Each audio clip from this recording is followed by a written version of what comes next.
you can read the Hafiz sayings. Right. Okay. Okay. Avatar Meher Baba ki jai. Baba ki jai. Befitting a fortunate slave, carry out every command of the master without any question of why and what. About what you hear from the master, never say it is wrong, because, my dear, the fault lies in your own incapacity to understand him. I am slave of the master who has released me from ignorance.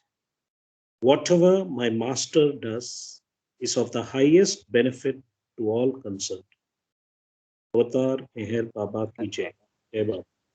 Avatar Meher Baba ki jai. Yes. Jai Baba. Thank you. So let's go to where we left yesterday on discourses. Ashok, you were late, so you missed your reading, huh? No, I had some. I don't know. I joined and then I had to join again. I don't know. Something happened. I'll have to take some offline with you anyway. Okay. I joined and it again got disconnected. I don't know what happened. Anyway. Okay. So my screen is visible, right? Yes. What were you saying when? Sorry, I heard you say something. Yeah, I said something funny. It was Baba's wish. Yes. So we stopped. We are in the reincarnation and karma part 6, and we are on physical page 330. So we start with the first fresh paragraph and a subtitle. The subtitle is Responsiveness of Souls. The quick and unfailing responsiveness of souls is expressed in the law that hate begets hate, lust begets lust, and love begets love. This law operates not only during a single lifetime, but across several lives. An individual feels impelled to hate or fear an enemy from past lives, although the present life may not have provided him with any apparent reason for this attitude. In the same way, without any apparent reason from the present life, he is impelled to love and help a friend from past lives. In most cases, the person may not be aware of the reason for his unaccountable attitude, but that does not mean there is no reason for it. Many things that seem inexplicable on the surface become unintelligible when considered in the light of karmic links brought forward from past lives. The law of karma is law exhibiting itself through continuously changing mutual adjustments, which must go on when there are individual souls who seek self-expression in a common world. It is an outcome of the responsiveness of ego minds. The rhythm in which two souls start their relationship tends to perpetuate itself unless the souls, through fresh intelligent karma, change the rhythm and raise it to a higher quality. Freedom to choose and faith. As a rule, accumulated karma has a certain inertia of its own. It does not change the nature of its momentum unless there is a special reason for it. Before karma is created, the individual has a sort of freedom to choose what it shall be. But after it has been delineated, it becomes a factor that cannot be ignored and that either has to be expended through the results it invites or counteracted by fresh and appropriate karma. The pleasure and pain experienced in life on earth, the successes or failures that attends it, the attainments and obstacles with which it is strewn, the friends and foes who appear in it, all are determined by the karma of past lives. Karmic determination is popularly designated as fate. Fate, however, is not some foreign and oppressive principle. Fate is man's own creation, pursuing him from past lives, and just as it has been shaped by past karma, it can also be modified, remolded, and even undone through karma in the present life. So, Jai Baba, Karthik, Yeah. the last line is very profound. If you can read it again. Fate is man's own creation, pursuing him from past lives. And just as it has been shaped by past karma, it can also be modified, remolded, and even undone through karma in the present life. So, present is the what we do in the present life also is very important to undo the our past karmas. Absolutely. Action, intelligent action. Yes. In little bit of financial. Unwinding spending. Yeah. Go ahead. No, please go ahead. But in little bit of financial terms, cash is the present. So we encash it. Correct. Past is a cancelled check. Future is a promissory note. So we encash the cash. Cash. Okay. Becoming master of own destiny. Just as the nature of karma in earthly life is determined by impressions stored in the ego mind, the impressions in turn are determined by the nature of karma in earthly life. The impressions in the ego mind and the nature of karma are interdependent. Karma on earth plays an important part in shaping and reshaping the impressions in the ego mind and giving it a momentum that decides the further destiny of the individual. It is in the arena of earthly existence that creative and effective karma can be expressed through the medium of the gross body. Proper understanding and use of the law of karma enables man to become master of his own destiny through intelligent and wise action. Each person has become what he is through his own accumulated actions. And it is through his own actions that he can mold himself according to the pattern of his heart or finally emancipate himself from the reign of karmic determination, which governs him through life and death. Jai Baba, Yeah. I think that in the last two paragraphs about one is karmic determination, one is karma, and one is sanskaras. So fate or destiny, which people talk about, one is, again, when we talk about fate or destiny, is their power of choice. So I think there is a there is a significance here in terms of understanding aspects of fate or destiny and free will or power choice.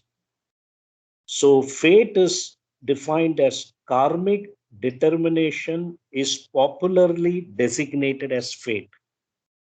So this is karmic determination is basically based on law of karma, right?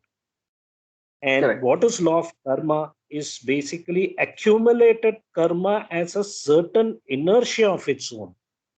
So accumulated karma, we know karma means action.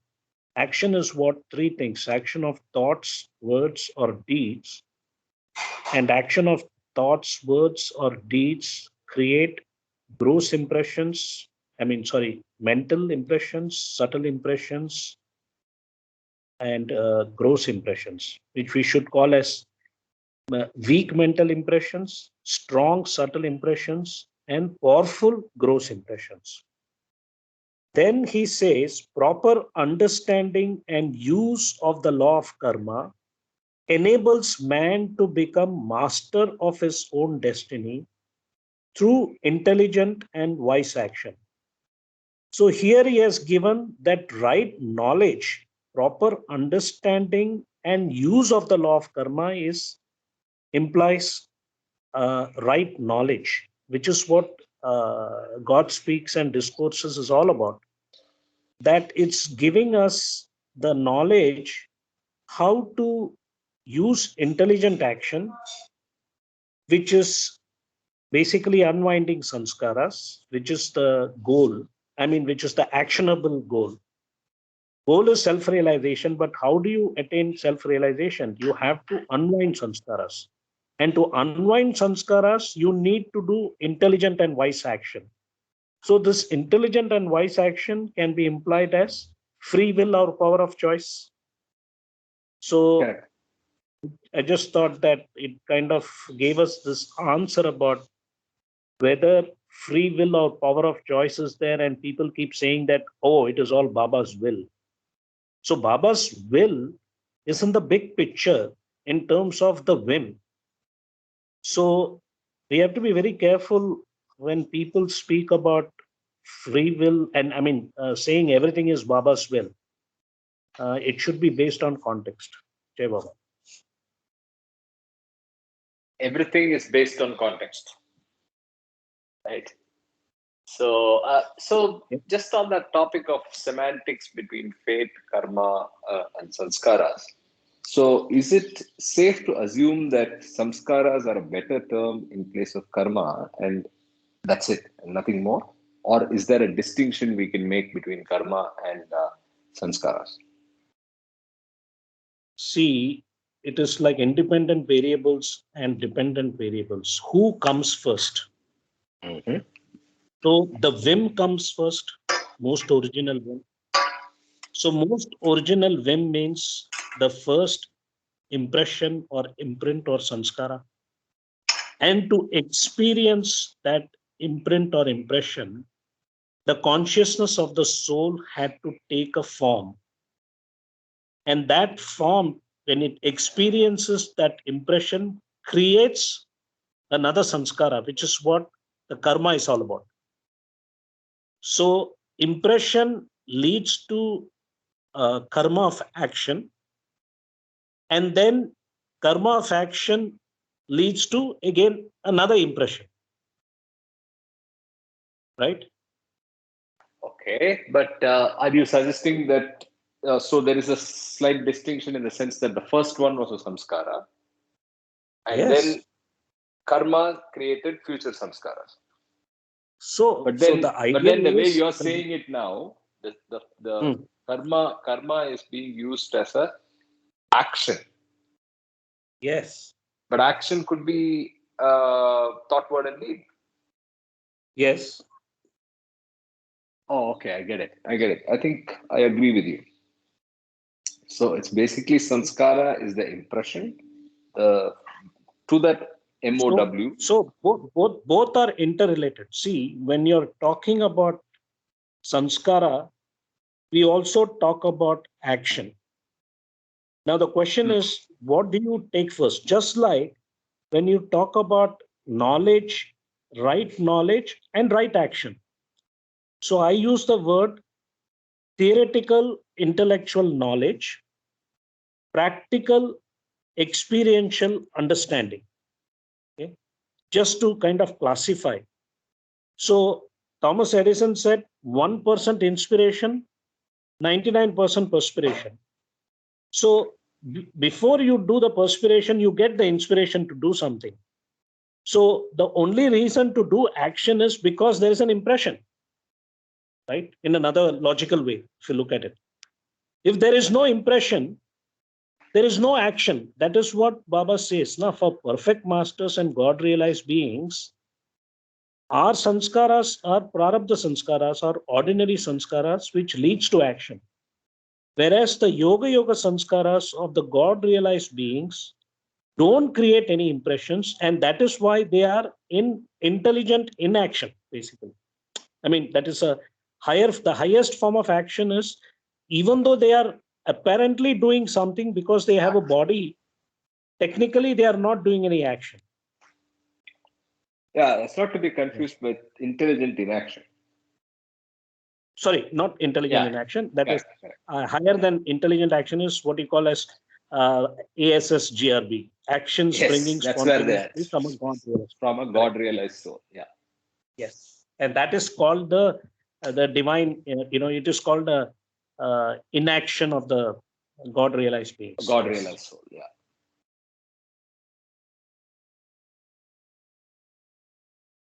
Okay.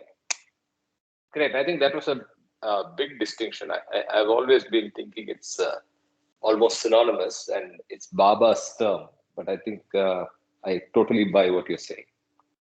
Right? The sanskara being the impression, the action, introduce a flavor of free will to it. That determines future impressions and begets more, and it goes on like that. Right. Yeah. Right. And that So action whenever we could be the karma, and action can be thought, word, and deed.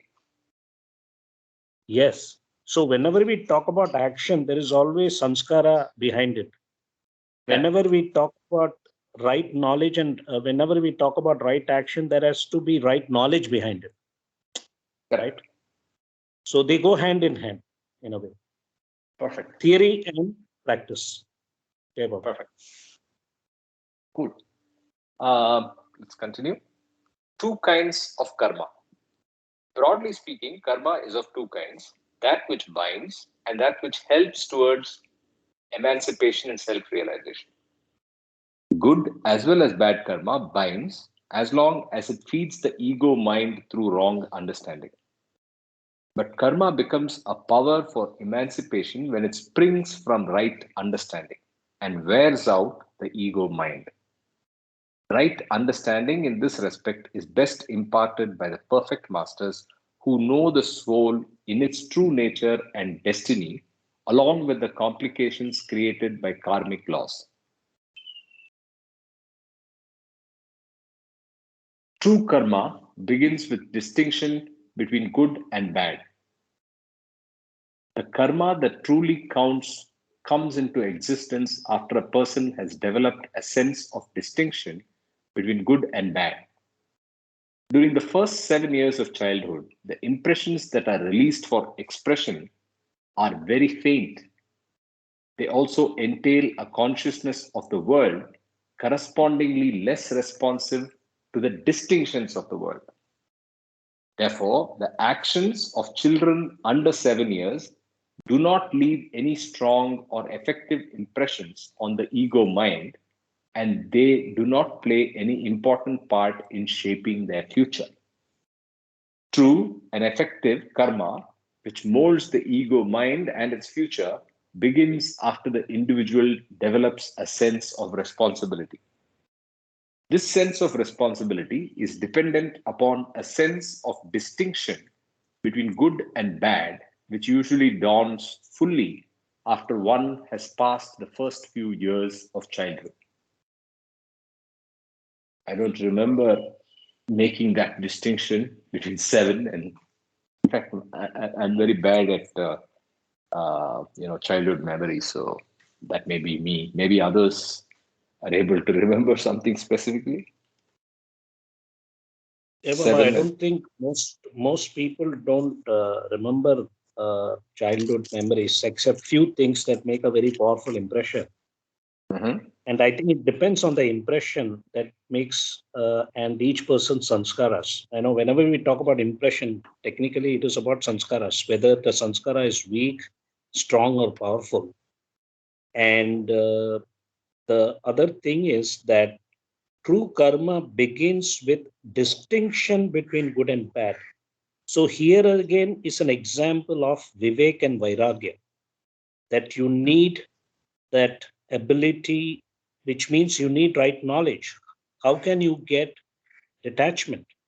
How will you know where to be detached? Right? Of course, one needs to be detached about everything, which doesn't mean that you don't do any kind of action. But here, in this context, true karma begins with the distinction between good and bad, is clearly about having that right knowledge. And that will help the drop soul to do intelligent action as much as possible. But intelligent action is also about self awareness. I've realized that even if you have that intelligence, like we now have the intelligence by reading Baba's discourses that this is intelligent action or unintelligent action. But even now, I definitely go through that phase where I realize I'm doing an unintelligent action because I'm not being self-aware. And due to lack of self-awareness, I am spending sanskaras. Jai Baba. Acha, Jai Baba, I just wanted to add that in terms of child, the first 7 years is supposed to be, they're supposed to be very pure, full of divine love and innocent. So, uh, would that be relevant here? And second part is that uh, the the faculty of discrimination, is it there in the childhood, or it starts from the very moment you're born, or it develops when you grow older? Something which is unanswered for me. I believe it varies from children to children. You have seen child prodigies. There are children which start playing music at the age of 2 or 3. Those are very rare cases. So the question you are addressing is for the average child, the ordinary child.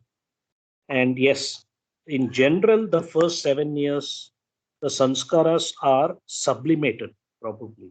So that is why Baba says be childlike, which means be spontaneous. Being spontaneous is without any action of thoughts, words, and deeds, in terms of, actually deliberately doing something, cultivating a habit. So children are very spontaneous because that is the nature of the child during that particular phase. So the idea here is that, yes, after 7 years, due to the design of nature, the sanskaras of all human beings, whether male or female, after 7 starts to manifest. And also, you develop a sense of responsibility because you're being tutored by your parents, by your peers, and your community. So, the aspect of divine love, yes, the child is very pure. So, I think I would call it that, children of a lesser, that movie Children of a Lesser God, but children are in the image of godliness. Let's put it that way. Jai Baba. Yeah.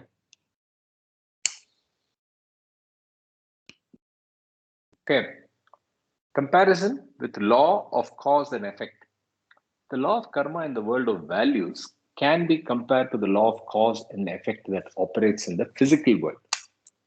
If there were no law of cause and effect in the physical world, there would be chaos and people would not know what to expect. In the same way, if there were no law of karma in the world of values, there would be an utter uncertainty of the results that people cherish, and they would not know whether to expect good or bad from their actions. In the world of physical events, there is a law of conservation of energy, according to which no energy is ever lost. In the world of values, there is a law that once karma comes into existence, it does not mysteriously flitter away without leading to its natural results, but persists until it bears its own fruit or is undone through counteracting karma. Good actions lead to good results, and bad actions lead to bad results. Jai Baba, this is a very good paragraph to see the analogy between the laws of matter and laws of spirit. Or you can call it laws of material life and laws of spiritual life. So the law of karma can be compared to the law of cause and effect that operates in the physical world. This is like the Newton's third law: action begets reaction. So every time you spend a sanskara, you are creating a new sanskara.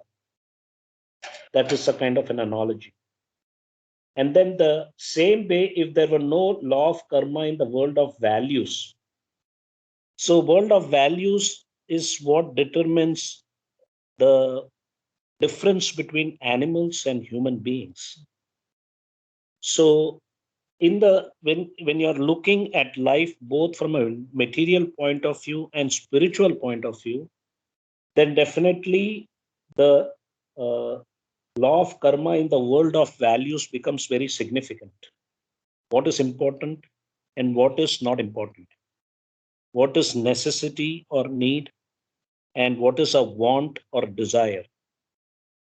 So that is again based on, as we know, as in the previous paragraph you read, true karma begins with distinction between good and bad.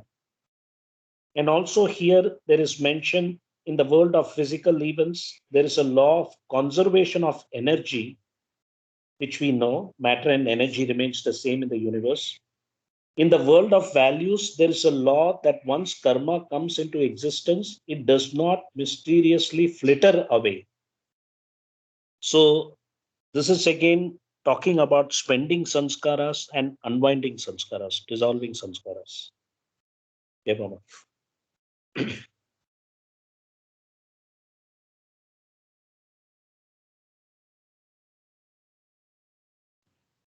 Yeah. Law of karma maintains moral order of universe. The moral order of the universe is sustained through the systematic connection between the cause and effect in the world of values.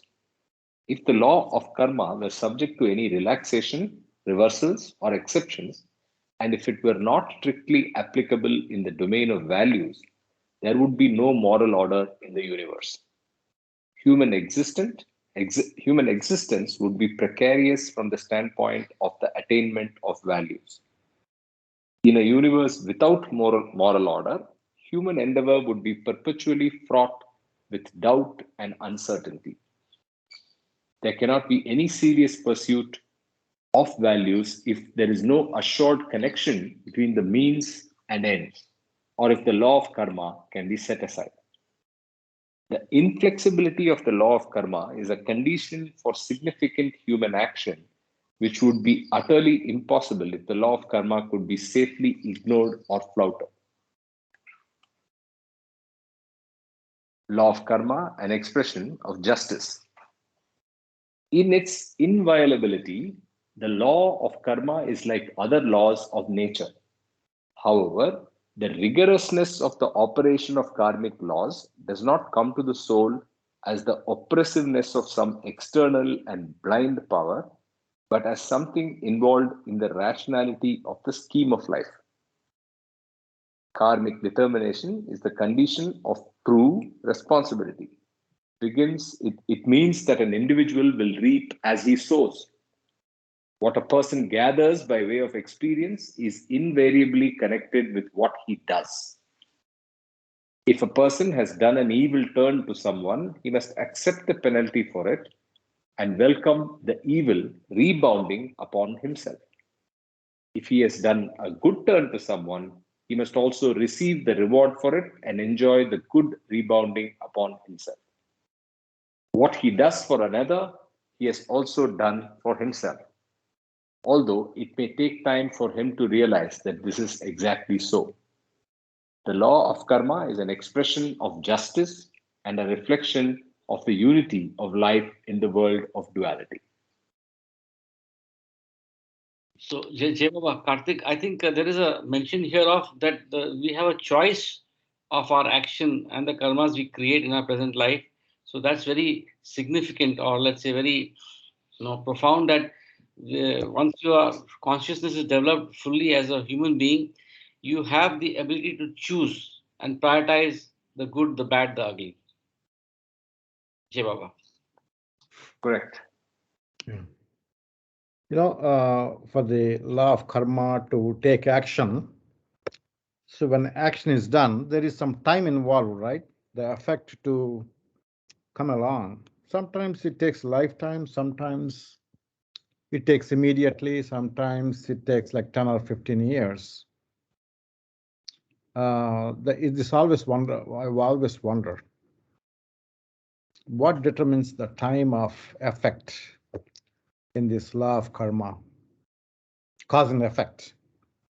I believe that a portion of it would be determined by the individualized soul itself, as it determines the plan for the next birth in the heaven or hell state. And a portion of that could be, I don't know, some other logic should be there. I don't know. Karma? Karthik, probably is also the past, the balance sheet or the balance of Oh, the that's a past. given. And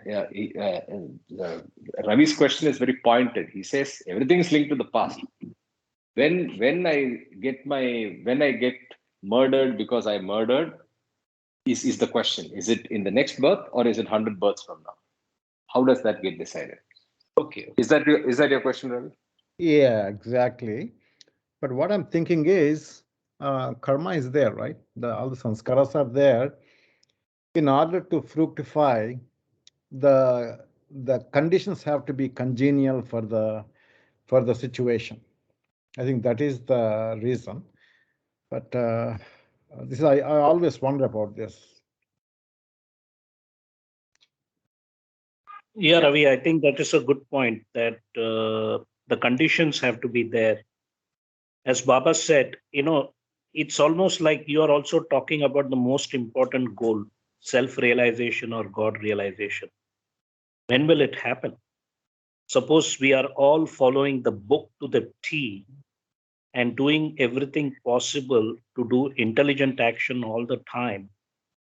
The goal of self-realization, or even before that, nirvana, will probably happen, one, based on our past sanskaras, and then how much effort and infinite patience we have in terms of doing only intelligent action, and then waiting for it to happen. I think it is based on the grace of the Guru. Ultimately, we have to just keep doing our work and then wait patiently. As Socho said, it's like winning the lottery ticket. When will it happen? We don't know. Yeah, Baba. And also, but I what think, is? Yeah, go I ahead. think there will be a combination of sanskaras acting, right? The influence of one set of sanskara on the other, so that might cause some complex situation. That's Fair Yes. enough. also So all samskaras can be taken up in a particular birth. So you work on a set subset and then leave things for a future subset. But I still think we don't have like a conclusive way of determining which to take first. I think it's left to the individualized soul. individual soul, yeah. Yeah. And to Baba. Yes. Probably this adage, different strokes for different folks, depending on all their variables. But also, it is like an analogy I can say is it's like having a wound. Suppose you have a primary fracture, a secondary fracture, or tertiary fracture. It all depends on the individual's DNA and the ability to get healed fast enough. So, of course, we are not talking about sanskaras, but in a gross aspect, the healing that happens, physical or mental, is very time dependent in the sense that there is no way the individual can control when the healing will happen. It happens by itself. So yes, ultimately it is the sanskaras which is going to determine how long it will take, and also our own intelligent action, the effort of intelligent action. And but I believe that, as Baba said, we have reached, we are a human being. We are only not behaving like God, like having the attributes of godhood or godliness.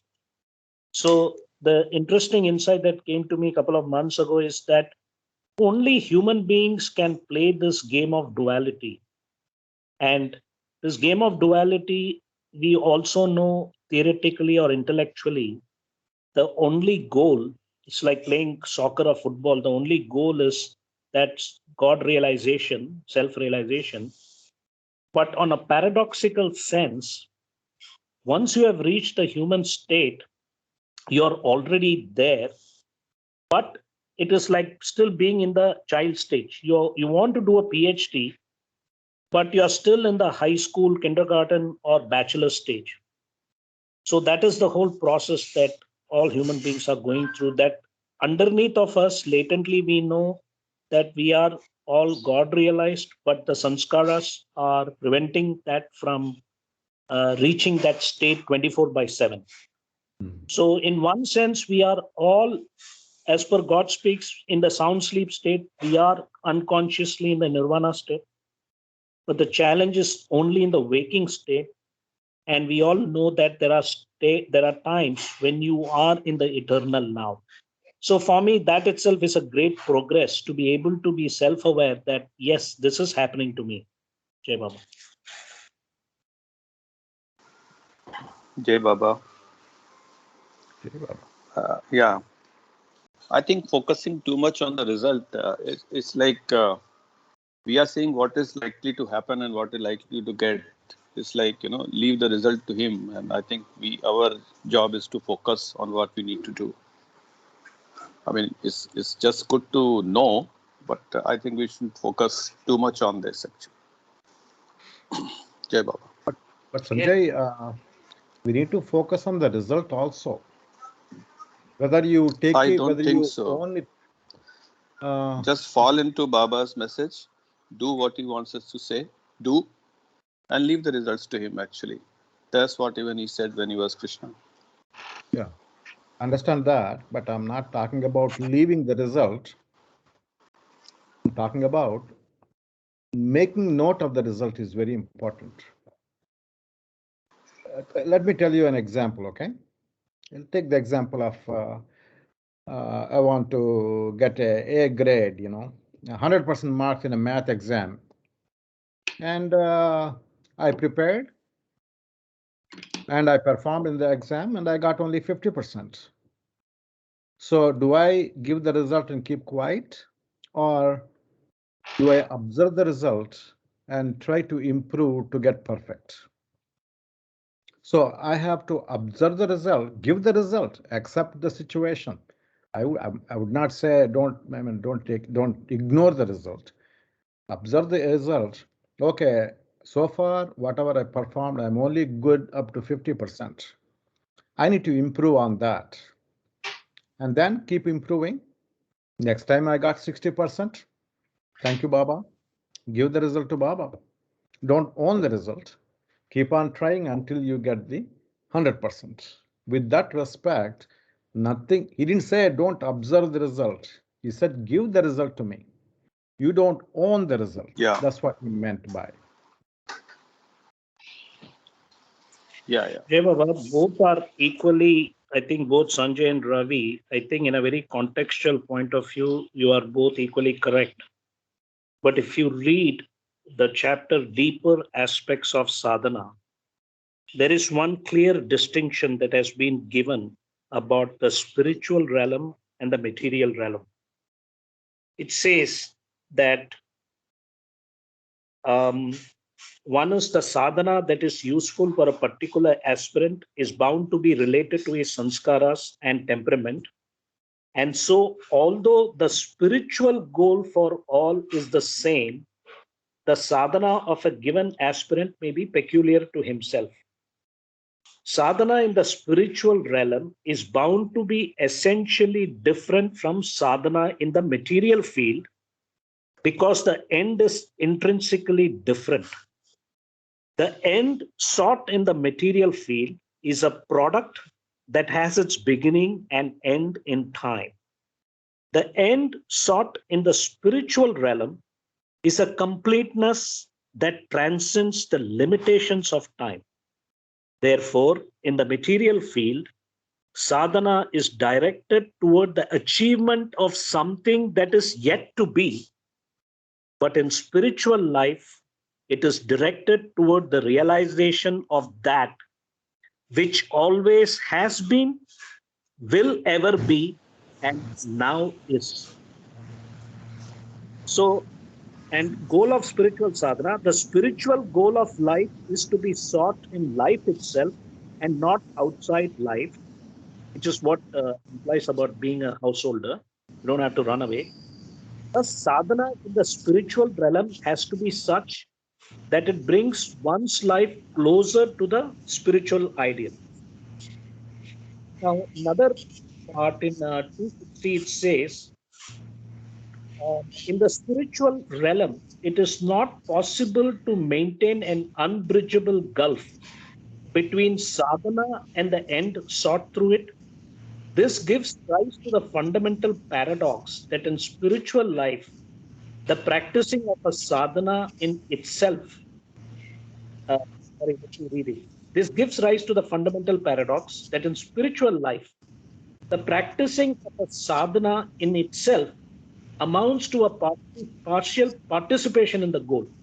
Hence, it becomes understandable why many of the spiritual sadhanas have to be taken seriously as if they were in themselves the goal. So there is a clear demarcation that one is, as Sanjay said, and we all agree, as in Gita it said, don't focus on the goals or the end results. Just continue to do right action and leave the results to your teacher. But as Ravi rightly said, when you're running a business, if I'm having employees, I need to set certain goals and time goals. And we have to use our discrimination where you need to get the job done. So I think that is the difference between the spiritual realm and the material realm. Jai Baba.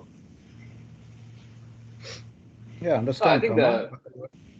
yeah, go ahead, Ravi. Ravi, No, I see your point, but I'm saying that's being goalless is not being not outcome oriented. Goal is important. Like, I totally agree with you, right? well, Uh, uh, Baba himself said, the aim of life is to love God. The goal of life is to become one with the God. Baba himself stands correct. on that. Nothing wrong to have a goal. You have to have a goal. If you don't have a goal, you are lost. True. So you cannot just jump into a spiritual realm and all of a sudden set a goal and start working on it, right? Our mind needs some streamlining practice, so preparation for that. So unless we apply on the material things, we won't be able to jump into the spiritual realm and apply the same thing. So it's a practice. It's a practice. An individual needs to learn whether you are making curry or whether you are doing a project at work, or if you are a space scientist, if you are sending a rocket to Mars. It's the same goal, right? It's the same goal. How you give the result to the God. But nothing wrong in observing the goal. Baba never said don't observe the goal. That's what I'm trying to say. Let's say we want to get God realization. That is our goal. We love Baba. Anybody would say, if you go to the street and ask him, hey, are you loving God? They say, yeah, I'm loving God. But the person who is suffering, like Balnatu, he used to suffer a lot with his asthmatic attacks, and he had only one lung. He had a lot of problems. And he was told by Baba, when you're happy, you cannot remember me deeply. Only when you're suffering, you can remember me deeply. That's what he said. So, yeah. We leave the result to the God, Now, whether Jai it is a Baba, spiritual matter to or, yeah. Yeah, I think I understand. See, it's obvious that the real goal, the only real goal is God realization. Of course, it includes certain material goals to be achieved because we need this material body to be used for the real goal of God realization. That is true. Similarly, if a patient is sick, it is the natural goal of the patient to feel healthy in a material sense because of the material body. In a spiritual sense, it is obvious that the natural goal of a human being is to become God realized. But the approach is also important. What it says in page 402, in the mental sphere, love expresses itself as complete resignation to the will of God, the beloved. all selfish desire, including longing for the presence of the beloved, has disappeared, as now the emphasis is solely on the work and will of the beloved and to be united with him. Selfishness is utterly wiped out, and there is a far more abundant release of love in its pure form. So, in the big picture, what we are really looking at is that the goal is God realization, and we are really doing our best to reach that through different approaches: Karma Yoga, Bhakti Yoga, Jnana Yoga, Raja Yoga, and so on. And initially, as we know from the chapter on God as infinite love, love is in the form of lust in the gross sphere of existence. Then, once you have the blessing or grace of a perfect master, you start with longing to be united with the divine beloved in the subtle spheres. But then in the mental sphere, it goes into complete surrender, which means there is no goal. So I believe that it all depends on the contextual aspect, how we define this goal and what is the approach. Because from what I've just read, there has to be complete surrender. And Baba has said, don't even ask for love. It will happen by itself. I mean, for me, it is just that we need to work on ourselves. It's like a rough diamond polishing itself. So it is already latent in us and it will happen. But one of the things in this getting the grace of the perfect master is that one has to have complete surrender to be able to go to that seventh plane. Jai Baba. No argument, no discussion on that. I completely agree with you, Kama. Completely agree with you. We need to love him constantly and surrender. Try to surrender completely. When we will reach, we leave the result to him. Because we already surrendered to him, how are we going to be going through the path? We'll leave it to him. He will take us. Yes. And whatever situation we come across, Ravi. we do our best. Do the best. See, that is the thing, do our best. Yeah. That is in our hands. Yeah, I think that I will set goals on my actions rather than on the results, actually, whether I did the right actions, actually. So did I think ill of others? Did I have lustful thoughts for others? Did I cheat? Did I hurt anybody? Did I kill anybody? So I'll set goals which I may be doing. I am doing, rather, and most of us may be doing such, depending on where we are on the path. But I'll set goals on my actions rather than what will happen if I don't do this. Is that a right way of thinking? No, beautifully said, because what you're saying is again directing to the how to love God postulates. It's what you said is beautiful. I think that is the right approach. Jai Baba. Yeah. Nothing matters except love for God. That is something we have to remember. Yeah. See, I have this quote popped up. The aim of life is to love God. The goal of life is to become one with the God. To do this, you have not to renounce the world, but to renounce the low desires, dishonesty, and hypocrisy. Then, in the midst of activities, you will be loving God as He should be loved. Meher Baba.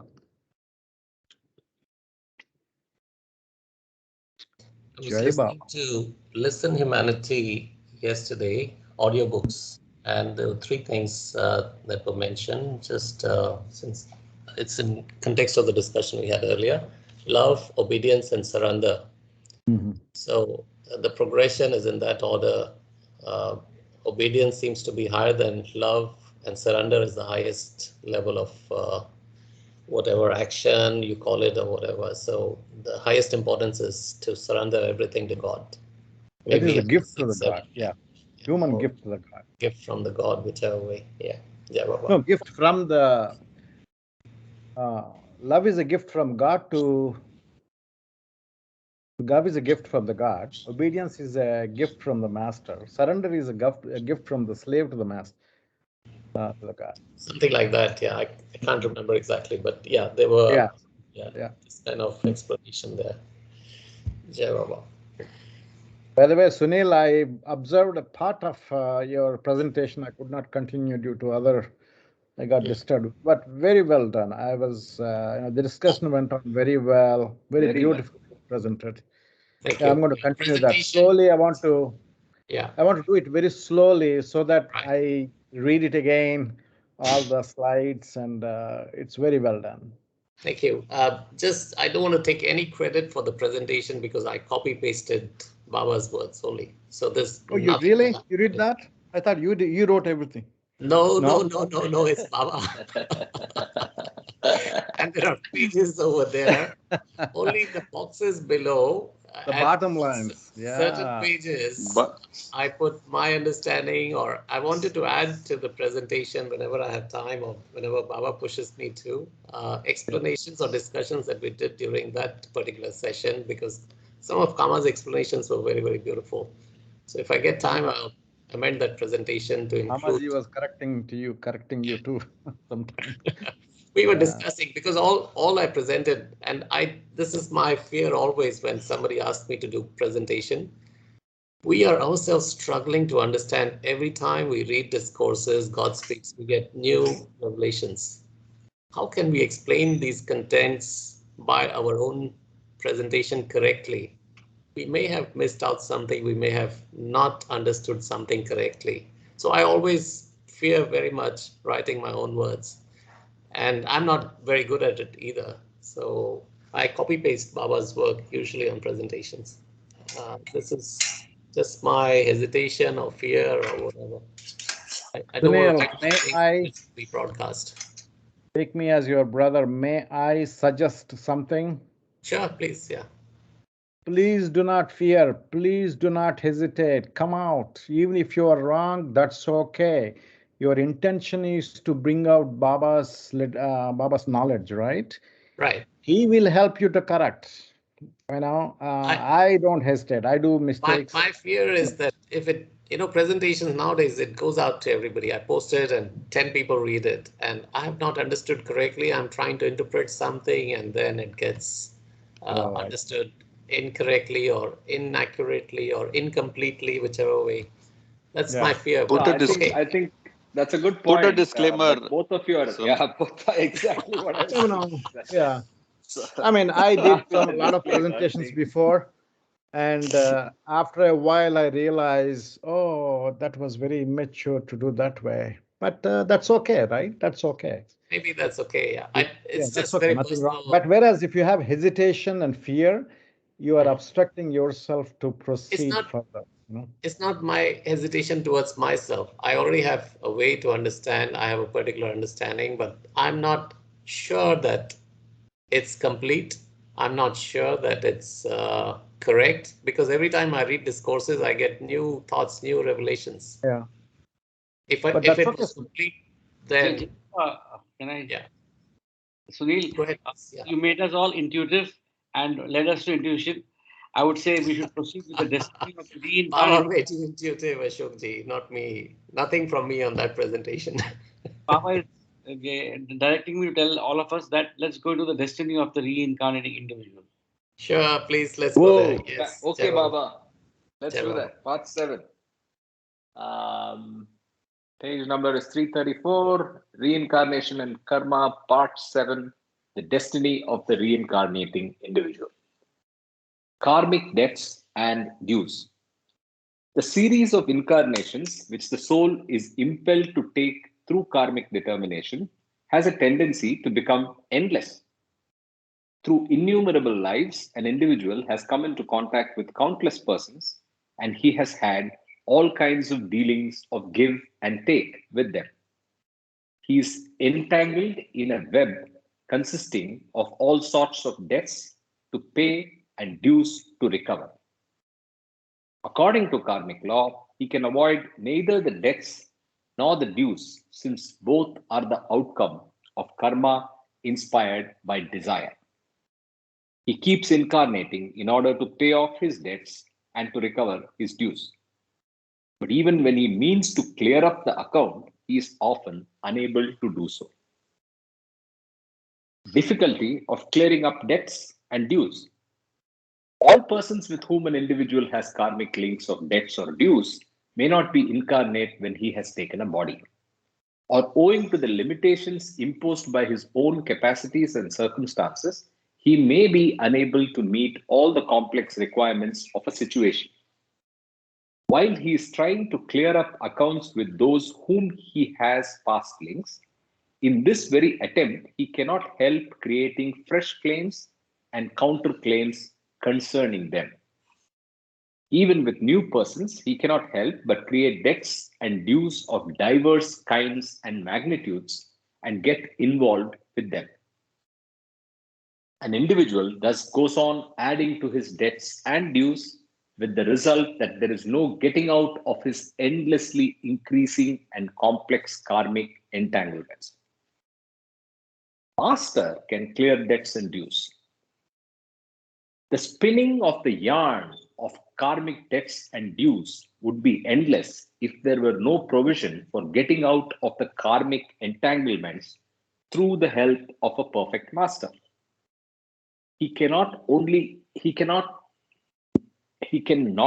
initiate an aspirant into the supreme art of non-binding karma, but can become directly instrumental in freeing him from his karmic entanglements. The master has attained unity with God, whose cosmic and universal life includes all persons. Being one with all life and in his representative capacity, he can become, for the sake of the aspirant, the medium for the clearing up of all debts and dues that have come into existence through the aspirant's dealings with countless individuals contacted in his incarnations. If a person must get bound to someone, it is best for him to get bound to God or a master, because this tie ultimately facilitates emancipation from all other karmic ties. Jai Baba, Karthik, somehow this paragraph relates to or has taken me to the section on sanskaras, on making all our sanskaras zero, and we need the ultimate grace of the perfect master to make it zero. Jai Baba, just a question. In case of this group, all of us follow Baba. He's our master. So can we say perfect master here is Baba for us? Yes.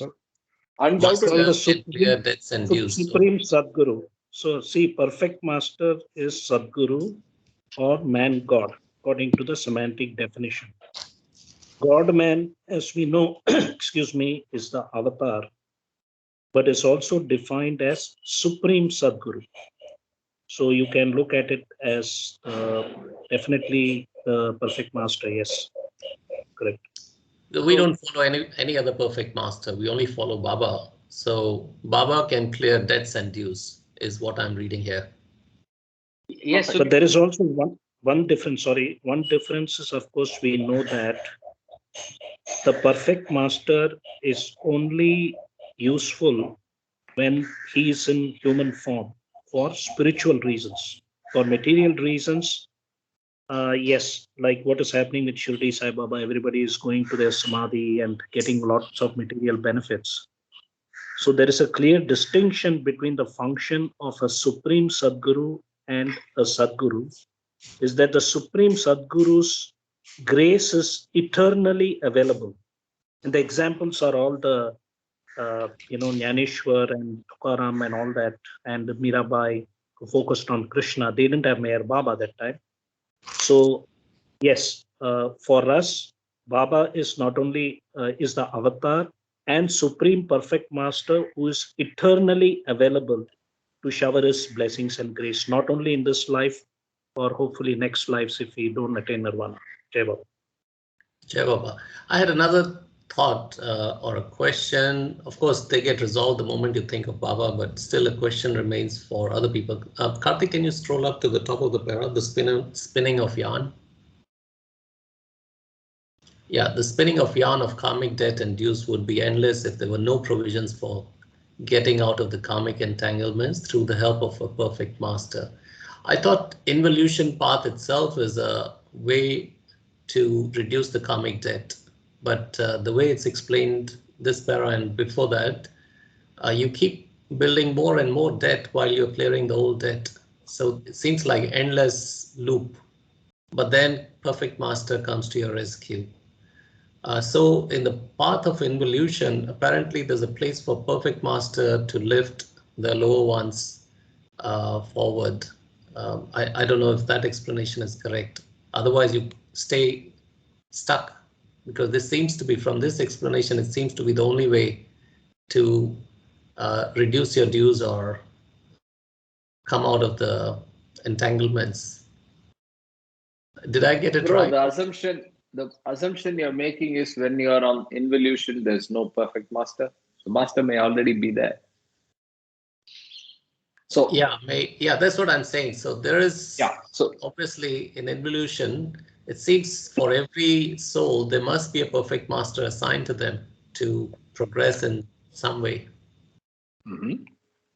See, in the involution, not only the perfect masters, but even the higher plane people, like fifth plane, sixth plane, they can be in charge. Even the fourth plane, what are they called? Some name, Wali, and fourth plane, Mahapurush, something like that, Even those people are in charge of people on the lower planes. So that can happen. That can happen. But the perfect master, once you start loving any perfect master, like for in our example, Baba, that itself will clear off all our entanglements in the karmic entanglements. I don't think we need to worry about it. All we have to do is, again, coming back to the same thing what we discussed earlier, surrender, obedient to whatever Baba said to you. Whatever you read, whatever you understand, whatever you think you should follow Baba, whatever you think the way of loving Baba, you just do that.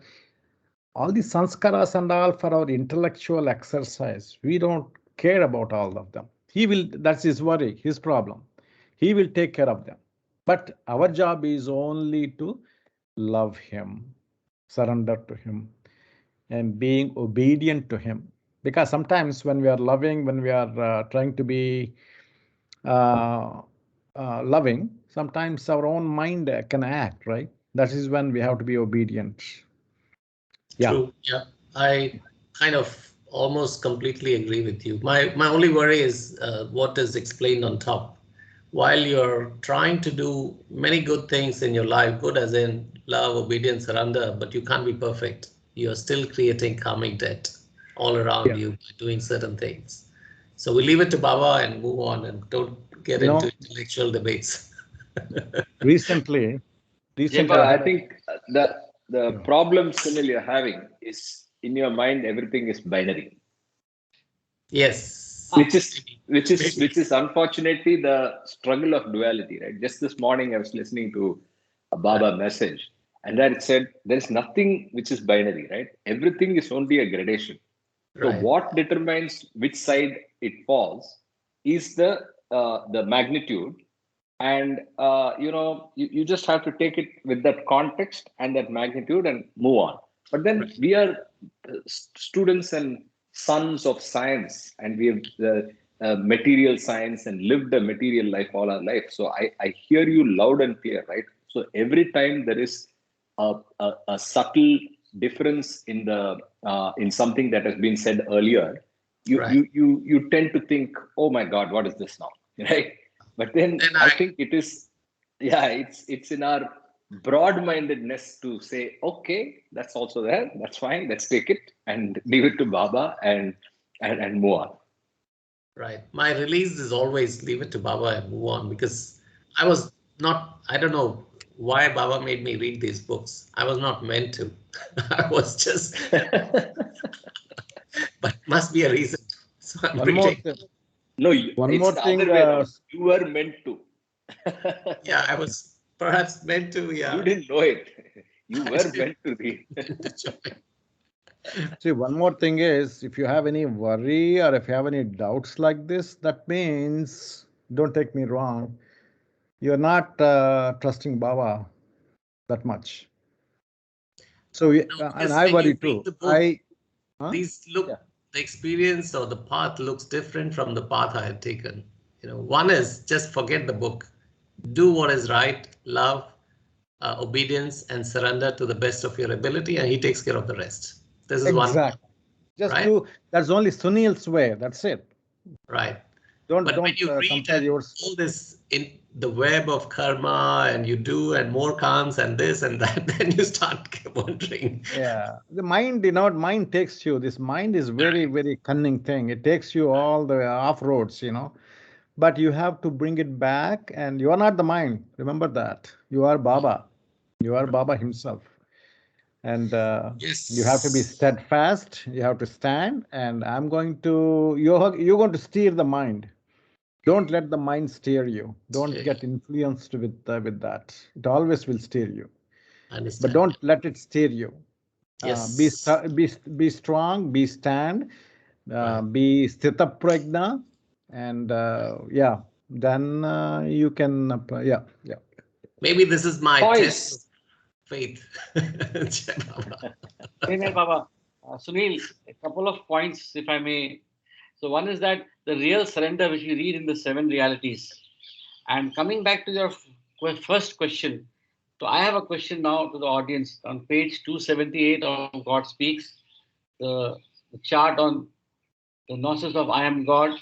So as per Sufi, the Kutub, as per Vedantic, the Sadguru, as per Mystic, the Perfect Master, I think all these 3 relates to Meher Baba.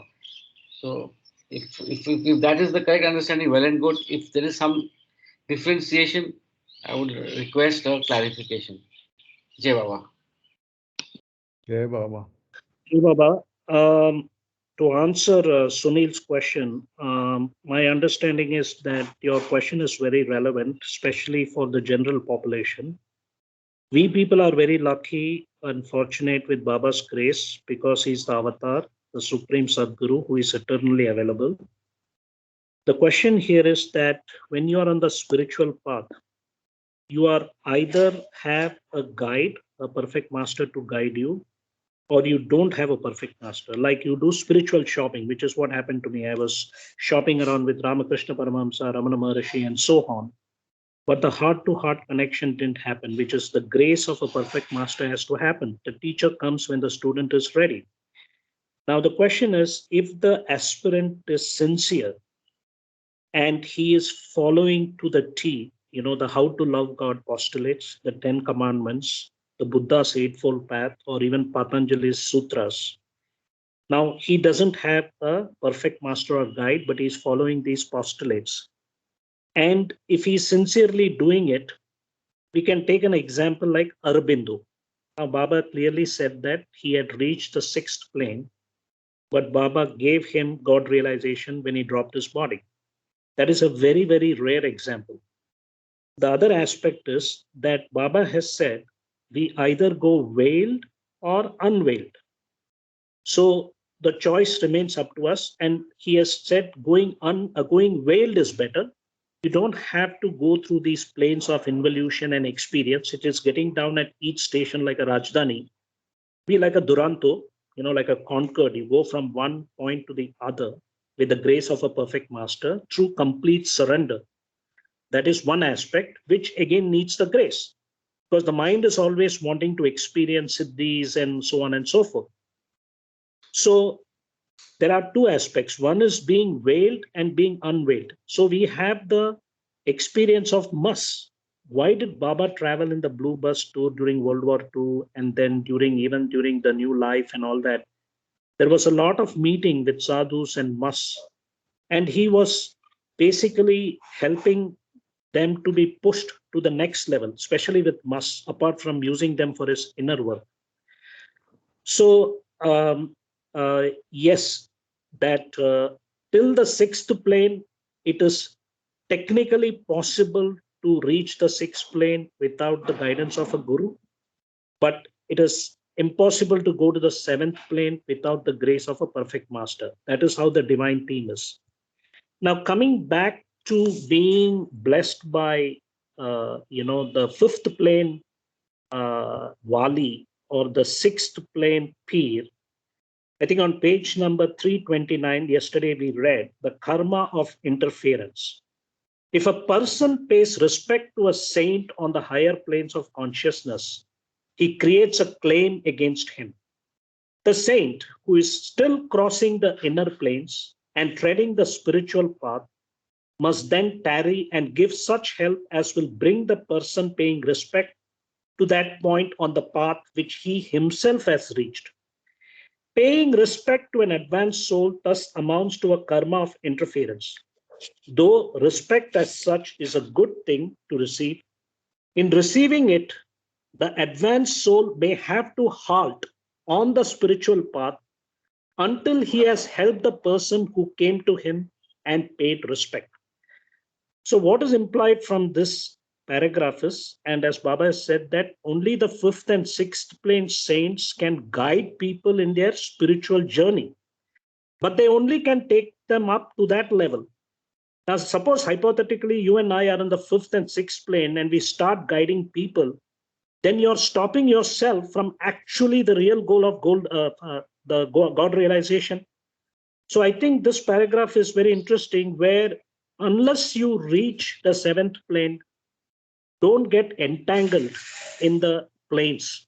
So better to go veiled as such. Jai Baba. So veiled is not our choice, right, Kamal? This is also grace of the perfect master. Yes. The important thing is your intention has to be there.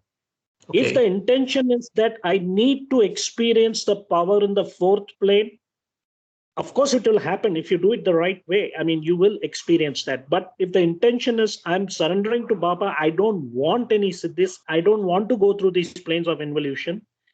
I just want to surrender and love Baba and go according to his wish and will, then we are on fine ground. Then there is no interference out here.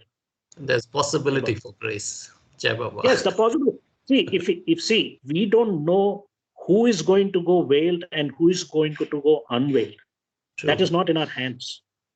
So what we have to do is, even if you, let's say you get siddhis and you are probably meant to do that kind of work, because ultimately when we read about the chapters in occult, it clearly says that occult practices and those siddhis and clairvoyance and so on and so forth are to be used for the spiritual journey, not only for oneself, but to help others, not for material benefits.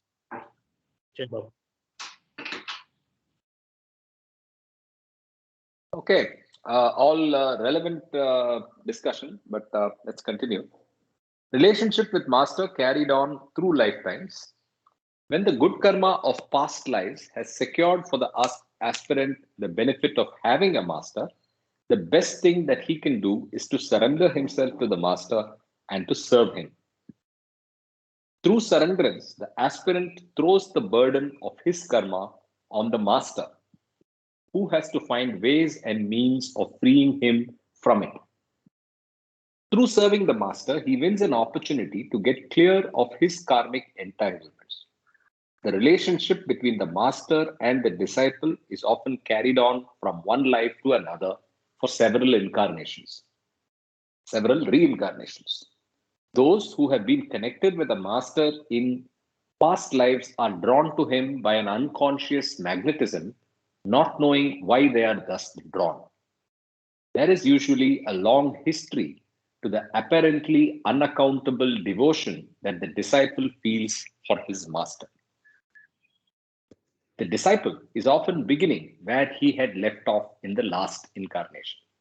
So, Jai Baba, Karthik, so can we correlate the earlier paragraph to the 7 realities of complete surrender? And surrender, complete surrender could be one of the strategies which we can aspire for. Now, whether we get it or not, of course, is destiny, but we can take it as an aspiration. Yeah, correct. No, but it's not an aspiration. It's more than that. We should try. Yes. I agree with you. More than aspiration, a burning desire is. Yes, super. Inviting the grace of the Master.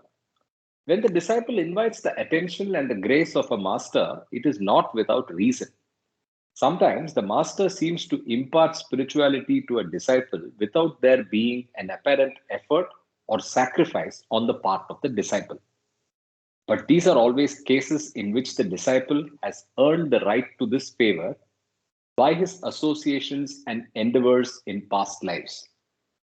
The love and devotion the disciple may have felt for the master in his past lives have formed a deep connection between him and the master, so that the awakening of spiritual longing in the disciple has its counterpart in the grace and help that flow to him from the master. It is through his own past non-binding karma that a person invites the grace of the master, just as it is through his own binding karma that he invites upon himself the pleasure and pain, as well as the good and evil of which he is the recipient in this life. Jai Baba, Yeah.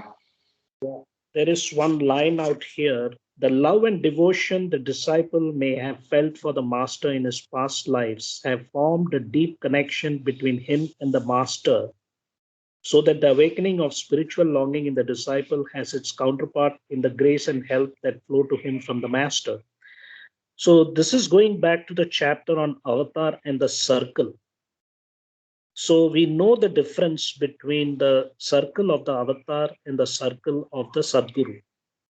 Yeah. The inner circle of the Sadguru 12 plus 2 are the souls who have had connection with that particular Sadguru in past lives. So I just thought I'll make this point, bring this point here to connect with what we read earlier. Whereas with the avatar, it is different completely. Good point. I'm sorry, I didn't quite get it, Karma. Can you please explain what you said? Jai Baba, I'll try to get that particular page. When we were reading the chapters on avatar and the circles of the avatar, Baba has differentiated between the circle of the avatar and the circle of the Sadguru. Yeah. So we know that hold on one second. So basically, what he's saying is that although the perfect master remains in illusion as the center of the cosmic periphery and radiates his influence uniformly over the entire universe, in his lifetime, he gathers around him 12 men who directly have their center of interest in his individuality. These men, through their constant and close association with him in the past, right from the earliest evolutionary stages of consciousness, reap the greatest benefit now when their past close associated has become a perfect master. Such a group of 12 men is called the circle of a perfect master. So this is on page 293. I understand, but we are not talking about circles at all. We're talking about No, I just meant that we didn't talk about the circle, yes, correct. But also to point out that there is a possibility, but it's not circle, yes. But the grace of a perfect master, if it is happening to the disciple, it is because of their past connection with him. yes, So as a yes. subset, the 12 inner circle is part of this same kind of example that's given out here. It's an extension of what is being said here. The deeper those connections get, it finally you become part of the circle. See, how many of us are Baba lovers compared to all these people? Some of the people we love, we want them to love Baba, but they are not in a position to love them. And this is not, it's happening in this lifetime. We have been connected with the avatars in the past lives. Somehow that made us easy for us to love Baba at this time. Yeah. Ravi, I think the point here probably is that 7 lakh or 14 lakh to 7,000 to 112 to the 12, like a pyramid. the inner circle, the outer circle, the broader circle, the outermost circle. So, I mean, there are various circles in which we are based on our own prarabdha or sanskaras and are connected with God. Jai Baba.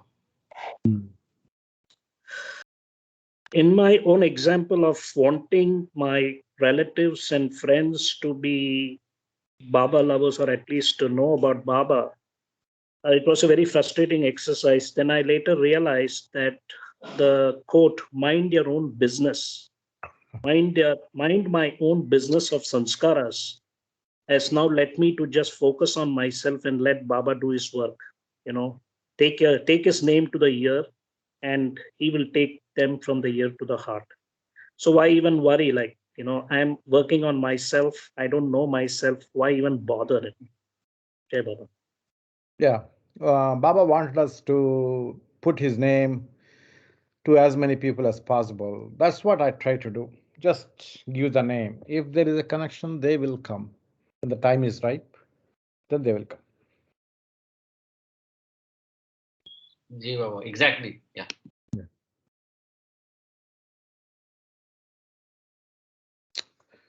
I have some question, but we are running out of time, so I'm muting myself. No, go ahead. We can stop here and take your question. No problem. Question is, we all read How to Love God, right? There is the prayer and the PowerPoint in the beginning. So let's do a quick survey. We only 6 of us here today.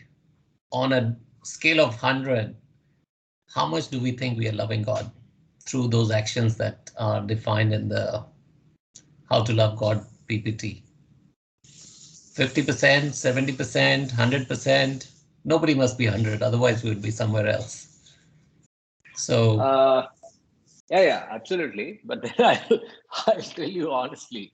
So at different times in the day, the percentages differ. Okay. Yeah. So sometimes I'm better, sometimes I'm 0 to 10%. Okay. On an average, Karthik, what do you think? 50, I 70? would be in the low 20s. Or maybe push myself fair to yourself. You can't be modest.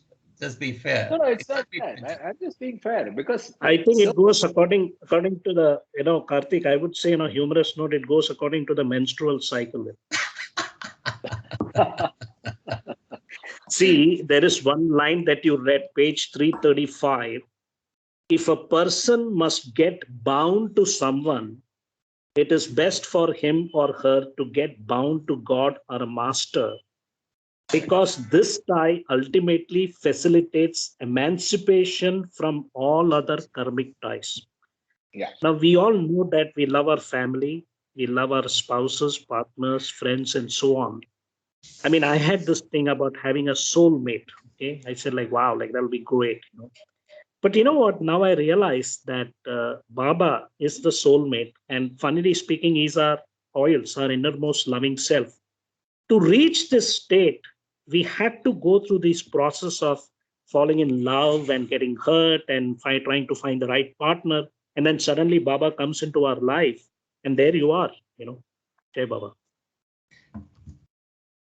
So I do have a follow-up question, but I want to hear everybody's brief, rough answer first. Yeah, percentage first.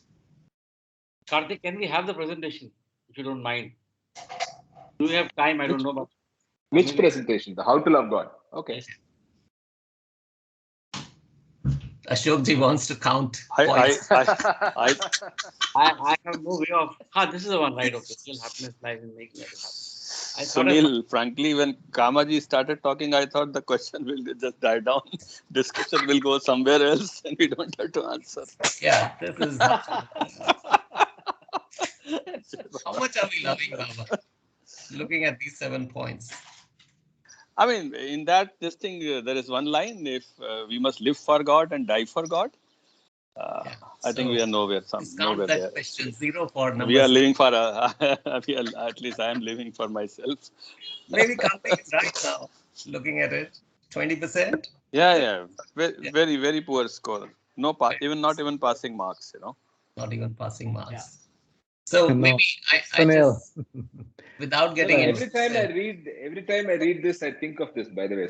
So, so you without know, getting intrusive, I assume that everybody is about there, 20, 30. Somebody maybe more or less, doesn't matter. My real question is, this is love. Now the higher order thing is obedience, and even higher is surrender. So what is the difference between love, obedience, and surrender in practical ways? These are 7 postulates for love. So what does surrender mean? Uh, what does obedience mean? obedience. What does surrender mean then? So it must be super difficult. This itself, we are 20%. We are talking about surrender. We have to just surrender, go wild, and this and that. We can't even do these 7 yet. So what is surrender then? What is obedience then? I fail to think. Maybe our mind is too limited to reach there yet. I don't know. Sunil, Jay Baba, we do it step by step. Say from kindergarten to maybe class. From That kindergarten. understood. That Next. understood. Do we understand what is obedience? Do we understand what is surrender? Or we just forget it? Just love first. First love, and then we'll come to the next step and next step. ना इतना अगर एक साथ सोचेंगे तो बहुत तकलीफ होने वाला है. I think it will go parallelly because we also do some obedience, try to do as we were doing that. We'll not backbite. I think that was an obedience part. Okay. So yes. we are making efforts even in obedience. Surrender, we do surrender when we are, normally we do not realize that, but if anything wrong happens with us and, then we say, okay, it was Baba's marzi. So that's also a Kind of glimpse of, surrender. if I may say, it's a kind of surrender, It I was agree. Baba's way, Baba's will. Yeah. Yeah. Mhm. So But only we it's surrender not, when bad things it's happen not, to us. it's like a steps in a ladder.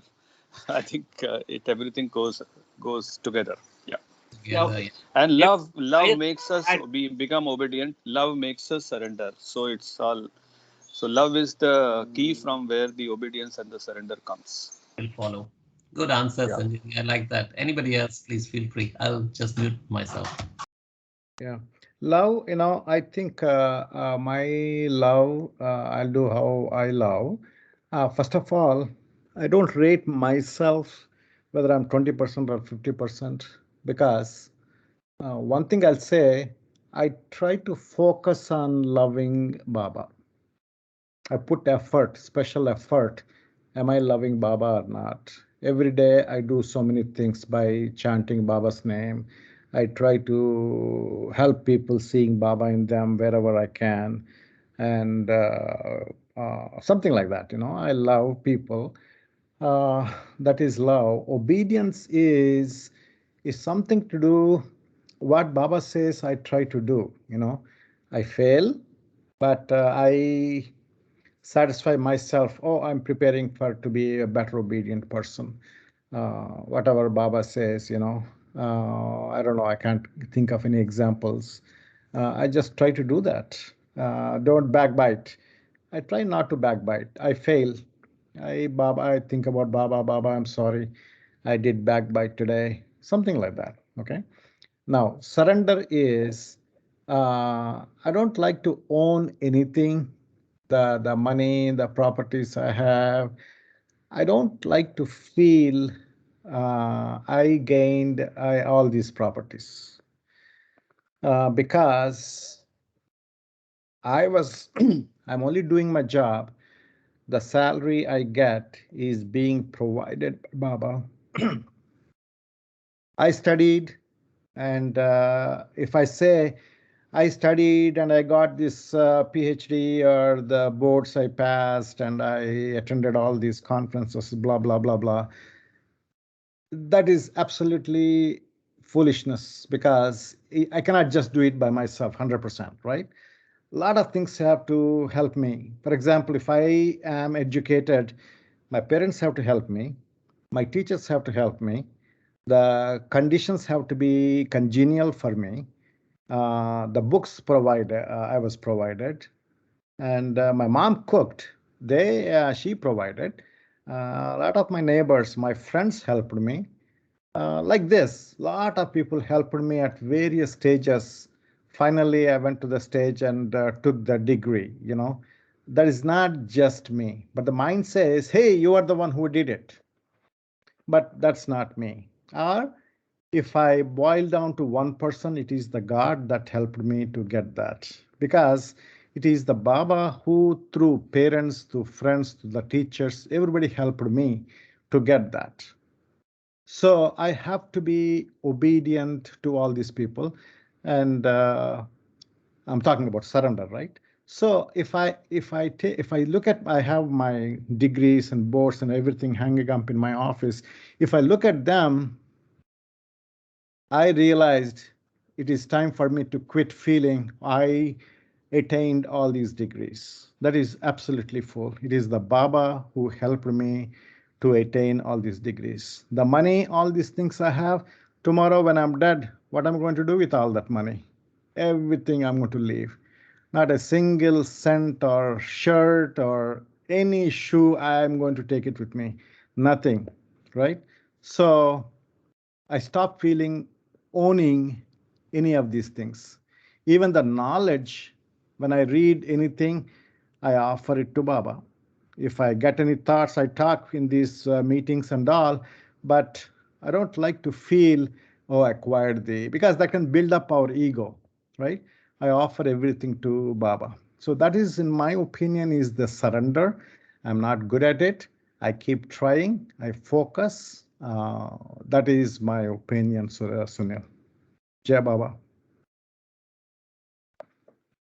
Jai Baba, Thank you, Ramaji. Sunil, to answer your question in a very technical sense, the answer to your question will be in the last chapter as God as infinite love, number one.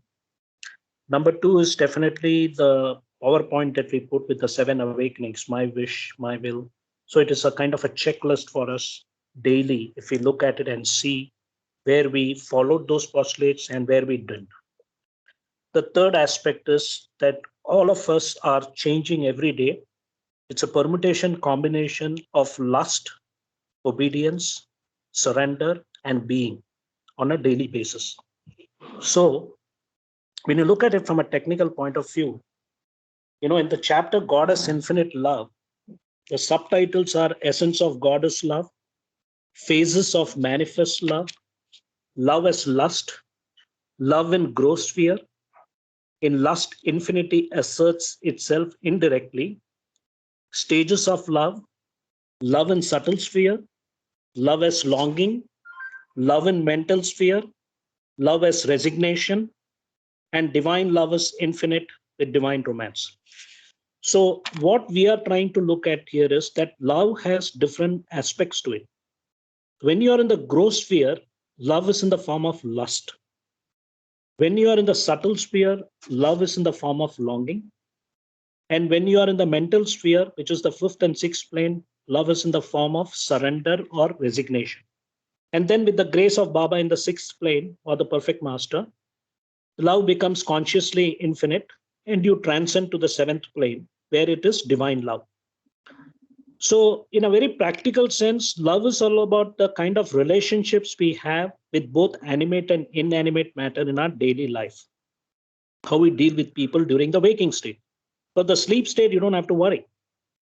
So in a sense, we are all doing a permutation combination of lust, longing, surrender, and union, which is being at a certain moment.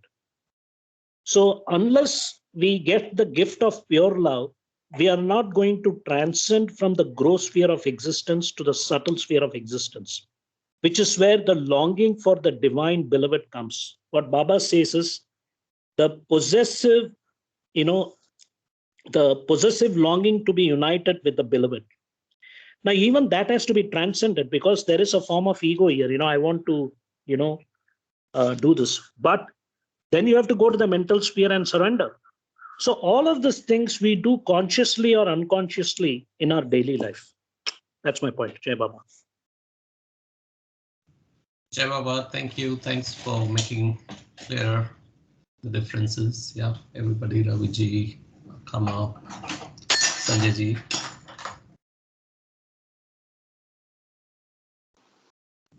Karthik, over to you. Go ahead. Yeah. Okay, I think with that we'll wrap up, and hope you all have a great week. Let's catch up next week. Keep working to push those percentages up, and keep first baseline it. Remember your percentage that you agree and reconcile with today, and then try to push it up. I agree with you, Jai Karthik. Baba. Jai Baba. Jai Jai Baba. Baba. Jai Baba, everybody. Jai Baba, have a great Jai weekend. Baba, everyone. Step up. Jai Baba. Jai Yeah. Baba. Jai Baba. Yeah. May Baba bless you all. Yeah. Jai Baba. Jai Baba.